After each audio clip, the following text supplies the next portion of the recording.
대한민국의 군사기술 발전 속도가 도무지 믿기지 않을 지경입니다. 오죽하면 시청자님들께 최신 군사 소식을 전달하기 위해 항상 자료를 찾고 있는 저희 꺼리튜브 제작진들조차 발전 속도를 따라가기 힘들 정도입니다. 특히 그동안 대한민국이 유독 두각을 드러내지 못했던 엔진 분야가 이제는 오히려 대한민국을 대표하는 신의 한 수가 되고 있습니다. 국산 엔진이 첨단을 넘어 아예 새로운 패러다임을 작성하고 있는데요. 그래서 준비했습니다. 오늘은 전 세계를 경악하게 만든 대한민국의 국산 엔진에 대해 알려드리겠습니다.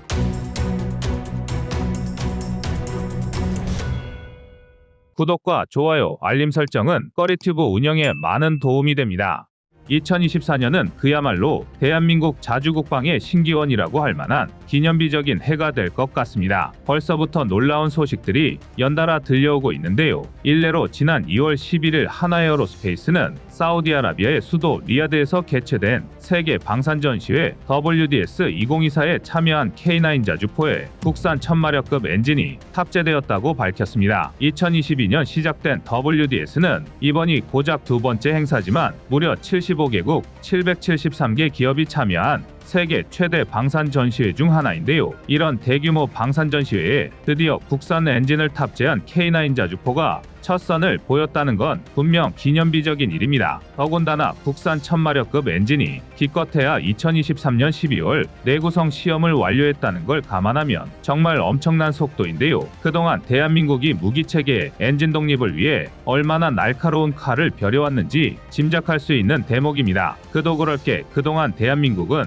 독보적인 성능의 K9 자주포를 개발해 놓고도 정작 엔진은 독일의 MTU 엔진을 사용해 왔습니다. 물론 독일은 세계에서 내로라 하는 기갑 강국이고 관련 기술 역시 손에 꼽을 만큼 우수합니다. 독일 MTU 엔진을 수입해서 사용하는 게 전혀 이상한 일은 아니라는 뜻입니다. 더욱이 K9 자주포 시제 차량이 세상에 첫 선을 보인 건 1999년입니다. 세기 말 열풍으로 국제 정세가 혼란의 도가니였고 덩달아 북한 경비정이 연평도 인근 북방한계선을 넘어오면서 제1연평해전이 발발하기까지 했습니다. 발등에 불이 떨어진 꼴이었는데요. 하지만 당시 대한민국의 전투 중량만 47톤에 육박하는 K9 자주포를 움직일 수 있는 엔진 기술이 있었을 리 만무하고 독자 개발할 시간은 더더욱 없었습니다. 그나마 대한민국이 유럽처럼 국토 대부분이 평지였다면 독자 개발 시도라도 해볼 수 있었겠지만 아시다시피 한반도의 70%는 험준한 산지입니다. 게다가 군사장비의 특성상 포장도로보다 야지기동이 주를 이룬다는 점을 생각하지 않을 수 없었는데요. 실제로 K9 자주포의 최대 등판 능력은 무려 60%에 육박합니다. 각도로 환산하면 대략 31도로 이쯤이면 웬만한 스키슬로프 저리가라입니다. 도로교통법에서 정하는 급경사의 기준이 고작 15도임을 감안하면 K9 자주포의 등판 능력이 어느 정도인지 감이 오실 겁니다. 이런 상황에서 대한민국이 독일 MTU 엔진을 선택한 건 불가항력이나 마찬가지였는데요. 그런데 문제는 K9 자주포의 성능이 좋아도 너무 좋았다는 것입니다. 우리도 우리만의 자주포 하나 만들어 보자는 심정으로 시작된 K9 개발은 대한민국이 수십 년간 축적해온 자주포, 견인포 노하우가 총집합되어 있습니다. 그렇다 보니 앞서 말씀드린 경악스러운 등판 능력은 물론이고 10m 위에 떨어진 152mm 고폭탄 방호가 가능한 장갑부터 해상 표적을 타격하는 게 가능할 만큼 뛰어난 명중률과 초탄 발사 속도, 사격 지속력, TOT까지 현존하는 최강의 자주포가 탄생하게 되었는데요. 당연히 수출 시장에서 불티나게 팔리기 시작한 건 덤이었습니다. 그러나 이런 K9 자주포라 할지라도 끝내 중동의 벽은 뚫지 못했는데요. 하필이면 MTU 엔진을 탑재한 바람에 독일의 대중동 금수 조치가 발목을 잡은 것입니다. 아마 저희 꺼리튜브를 꾸준히 시청하신 구독자 분이시라면 이미 익숙한 얘기일 텐데요. 심지어는 중동에서 열리는 국제 방산 전시회조차 참가할 수 없었습니다. 실제로 서두에 말씀드린 사우디아라비아의 WDS의 경우 2022년에 개최된 첫 행사에 대한민국 굴지의 방산 기업이 전부 참여했음에도 정작 대한민국 특산품이라고 할 수 있는 K9 자주포는 전시조차 할 수 없었습니다. 대한민국 입장에서는 열불이 터질 수밖에 없는데요. 문제는 여기서 끝이 아닙니다. 독일 MTU의 1000마력급 엔진을 사용하는 대표적인 국산 무기 체계는 K9 자주포로 알려져 있지만 이외에도 K10 탄약 보급 장갑차, AS-21 레드백 등 역시 같은 엔진을 공유합니다. 지금 당장은 K9만의 문제지만 장기적으로는 레드백 역시 독일에 의해 수출이 휘둘릴 수도 있는 문제입니다. 더군다나 대한민국 방위산업의 폭발적인 점유율 성장 속도를 감안하면 K9, K10, 레드백이 수출될 때마다 독일에 막대한 로열티를 지불해야 한다는 것도 간과할 수 없는데요. 이런 배경은 대한민국이 국산 1000마력급 엔진을 개발하는 데도 영향을 미쳤습니다. 바로 국산 1000마력 엔진의 최우선 과제 1:1 호환입니다. 그도 그럴 게 독일 MTU 엔진을 탑재한 K9 자주포, 그 중에서도 국내 소요분만 따져도 자그마치 1178문에 육박합니다. 여기에 노르웨이, 에스토니아, 이집트, 인도, 튀르키예, 핀란드, 호주, 그리고 폴란드 도입문까지 모두 합하면 현재 전 세계에서 운용 중인 K9 자주포만 최소 2000문에 이르는데요. 여기에 K10 탄약 보급 장갑차, 레드백까지 합하면 못해도 2500에서 3000문의 자주포 엔진을 교체해야 한다는 계산이 나옵니다. 정말 터무니없는 물량인데요. 상상만 해도 아득한 이 물량을 심지어 장비 구조까지 바꿔야 했다면 수십 년이 걸려도 불가능했을 것입니다. 하지만 대한민국은 독일 MTU 엔진을 탈거한 그 자리에 그대로 국산 1000마력급 엔진을 탑재할 수 있도록 설계 형상을 구상했는데요. 이 덕에 엔진 교체 시간을 비약적으로 단축할 수 있었습니다. 여기서 끝이 아닙니다. 독일 MTU 엔진은 지난 수십 년간 군사장비의 표준 엔진으로 인정받아 왔습니다. 괜히 독일이 기갑의 명가라고 불리는 게 아닌데요. 대한민국이 K9 자주포 개발 직전까지 미국의 M1098 자주포를 라이선스 생산한 K55를 운용했음에도 디트로이트 디젤 엔진이 아닌 MTU를 선택한 것도 이 때문이었습니다. 단순히 가장 안정적이고 성능 역시 발군이었기 때문이죠. 그런데 대한민국은 첫 번째 국산 1000마력급 엔진으로 MTU 엔진을 완벽하게 따라잡았습니다. 전 세계에서 기준치가 높기로는 둘째가라면 서러운 국군 요구사항을 통과하면서 MTU 엔진급의 안전성과 성능을 입증한 건데요. 오히려 자체적인 피스톤 연소 해석으로 연료 분사 최적화를 이뤄낸 덕에 MTU 대비 연료 소비율을 5%나 개선할 수 있었습니다. 여기에 대한민국이 레드백을 통해 실전 성능을 입증한 고무 궤도까지 적용한다면 기존 360km였던 K9 자주포의 최대 주행거리를 2배, 3배 이상 늘리는 것도 가능합니다. 일반적인 경우라면 어차피 포격 후 이탈이 기본 교리인 자주포인 만큼 최대 주행거리가 그리 중요하지 않을 수도 있지만 K9 자주포에는 영혼의 단짝 K10 탄약 보급 장갑차가 따라붙습니다. 포격 후 재보급을 위해 후방기지로 이탈하는 게 아니라 포격 후 종횡무진 전선을 누비며 재보급을 받는 게 가능하다는 것입니다. 전투지속 능력 측면에서 설명 자체가 불가능할 만큼 비약적인 성장인데요. 한 가지 재밌는 건 대한민국에는 시간조차 부족했다는 것입니다. 국산 1000마력급 엔진은 이집트 수출 계약이 발효되면서 졸지의 개발과 양산을 동시에 진행해야 하는 어이없는 상황이 되었습니다. 자칫하면 200문에 달하는 물량이 또 한 번 MTU 엔진을 탑재한 채 수출될 판이었는데요. 그러나 결국 대한민국은 해냈습니다. 그것도 기존 계획보다 훨씬 빠르게 전력화에도 성공했는데요. 사우디아라비아 WDS-2024에 당당히 실기체를 전시한 것이 바로 그 증거라고 할 수 있습니다. 불과 2년 전만 해도 꿈도 꿀 수 없었던 일인데요. 게다가 이 덕에 국내 소요분뿐만 아니라 이미 수출되어 외국에서 운용 중인 K9 자주포 물량 역시 국산 엔진 탑재가 기대됩니다. 실제로 국산 1000마력급 엔진을 개발한 STX 엔진은 최소 1000대 이상의 수출 물량 확보를 예상하고 있습니다. 물론 대한민국을 제외한 K9 자주포 도입국들이 굳이 엔진을 교체할 필요가 있냐는 의문이 생길 수도 있습니다. 어차피 엔진을 바꾸지 않더라도 그동안 K9 자주포는 MTU 엔진으로도 최상급 성능을 보여줘 왔기 때문입니다. 그렇다면 애써 추가 예산을 소모해가면서 엔진을 바꿀 필요가 없어 보이는 것도 당연합니다. 하지만 이는 K9 자주포의 적정 엔진 정비 주기가 1500시간임을 간과한 것입니다. ADD가 제시한 K9 자주포 연간 운용 시간이 253시간임을 감안하면 적어도 6년에 한 번씩은 엔진 창정비가 필요합니다. 여기서 말하는 창정비는 일반적인 정비를 말하는 게 아니라 오버홀에 가까운 광범위한 점검 및 수리 작업을 말하는데요. 통상 창정비는 정비뿐만 아니라 성능 검사, 필요 부품 교체, 업그레이드, 기능 복원도 수반됩니다. 그런데 공교롭게도 핀란드, 인도와 K9 차체를 사용한 폴란드 등은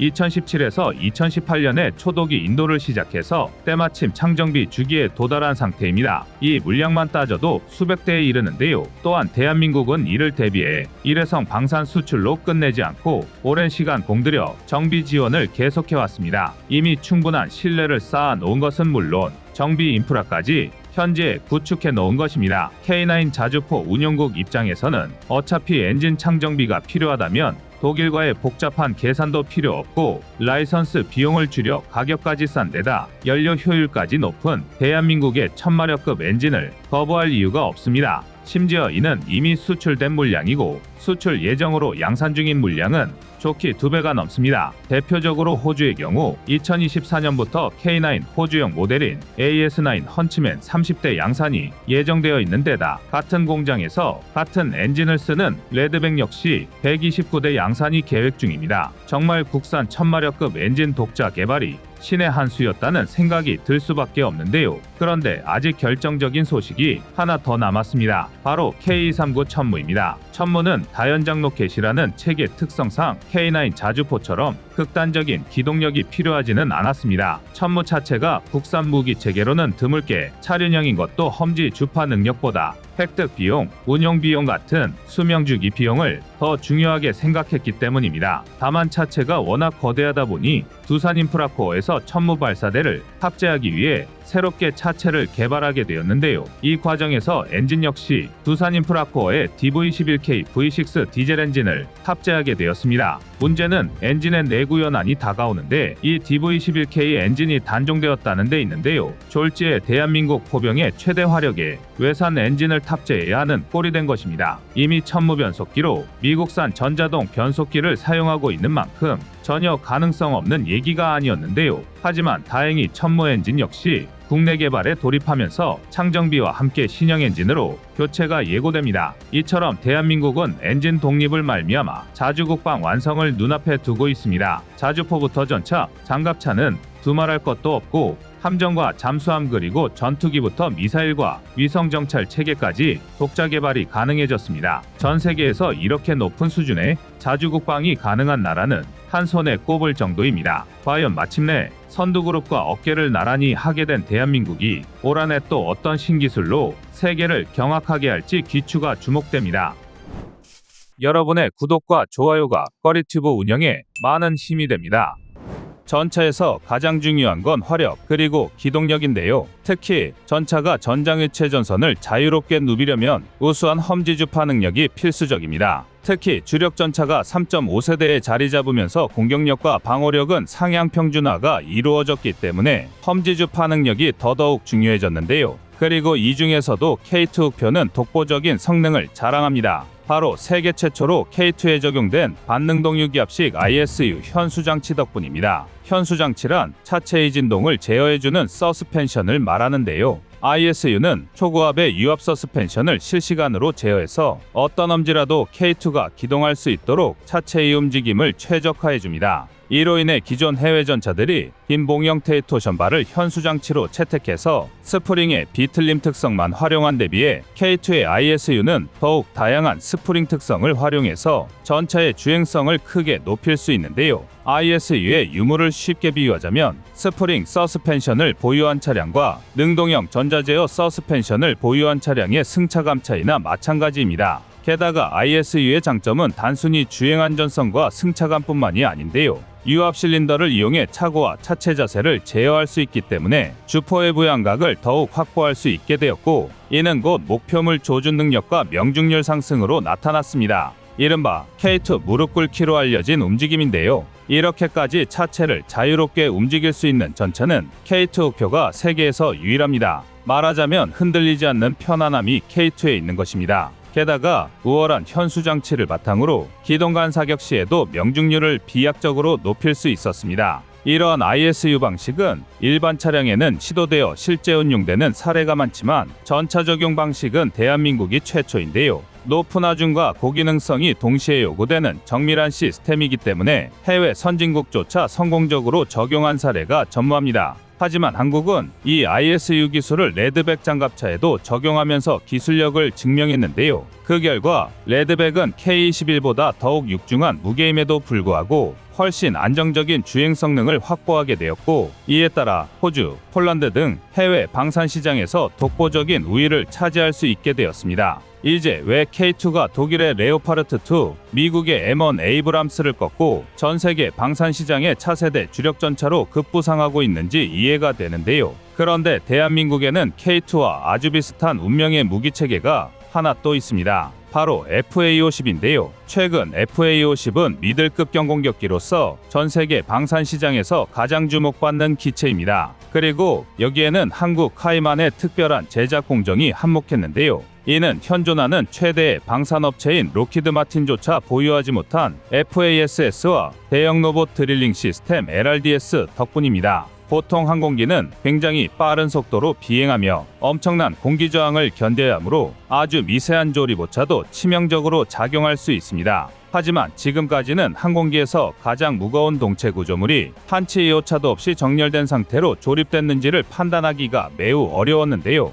하지만 카이는 자동 조립 장치 FASS를 이용해 이러한 한계를 극복했습니다. FASS의 경우 동체 결함을 컴퓨터가 확인하기 때문에 오차율이 1000분의 1인치에 불과한데요. 미터법으로 계산하면 무려 0.025mm에 불과할 만큼 정밀한 수치입니다. 쉽게 말해 일반 성인의 머리카락 굵기가 0.07mm에서 0.15mm인 걸 생각하면 FASS의 조립은 머리카락 굵기보다도 오차값이 작다는 얘기입니다. 게다가 작업의 정확성은 물론 조립의 효율성도 극단적으로 높였는데요. FASS를 사용하기 전만 해도 한 명이 11일 동안 수작업으로 해야 했던 조립 작업을 이제는 고작 2.5일이면 끝낼 수 있을 정도입니다. 여기서 끝이 아닙니다. 대형 로봇 드릴링 시스템인 LRDS도 FASS 못지않게 굉장한 성능을 보여주고 있습니다. 전투기의 경우 분해와 결합을 쉽게 하고 작업 용이성을 확보하기 위해 용접이 아닌 리벳 고정 방식으로 결합이 진행되는데요. 하지만 전투기 한 대를 조립하기 위해 필요한 구멍의 개수는 주익과 미익만 17,000개에 전투기 전체를 놓고 보면 수십만 개에 달합니다. 게다가 지금까지는 이 구멍을 모두 사람이 뚫어야 했는데요.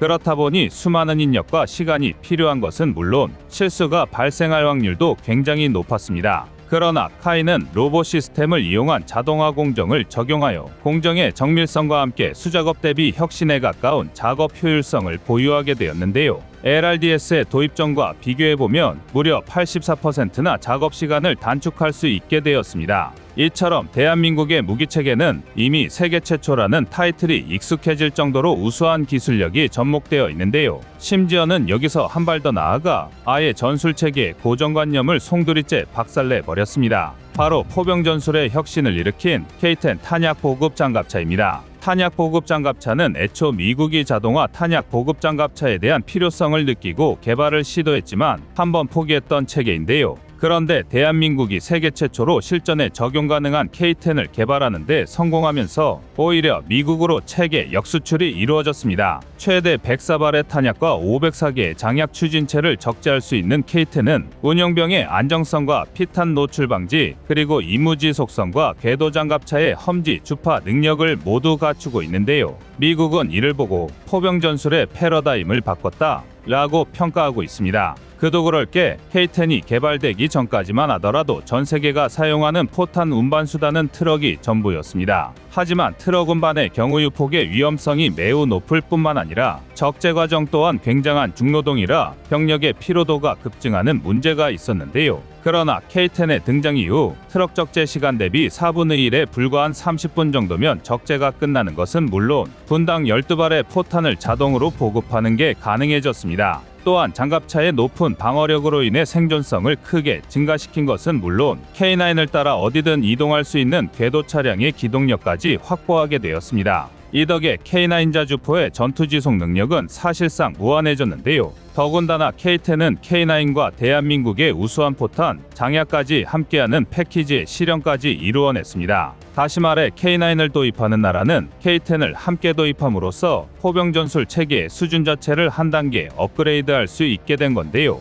이처럼 대한민국의 무기 체계는 단순히 공격력과 방어력에만 치우친 게 아니라 다른 나라는 도저히 따라올 수 없는 디테일로 전 세계 방산 시장을 공략하고 있습니다. 특히 한국, 미국, 독일처럼 기술력에 있어 정점을 찍은 나라일수록 이 디테일의 차이가 결정적으로 작용하고 있는데요. 세계를 무대로 한 방산 시장에서 대한민국의 기술력은 이미 객관적으로 뛰어난 무기 체계임이 분명합니다. 그리고 비판적 시선과 더불어 응원의 눈길이 함께한다면 대한민국의 발전은 결코 끝나지 않을 것입니다. 이상 꺼리튜브였습니다.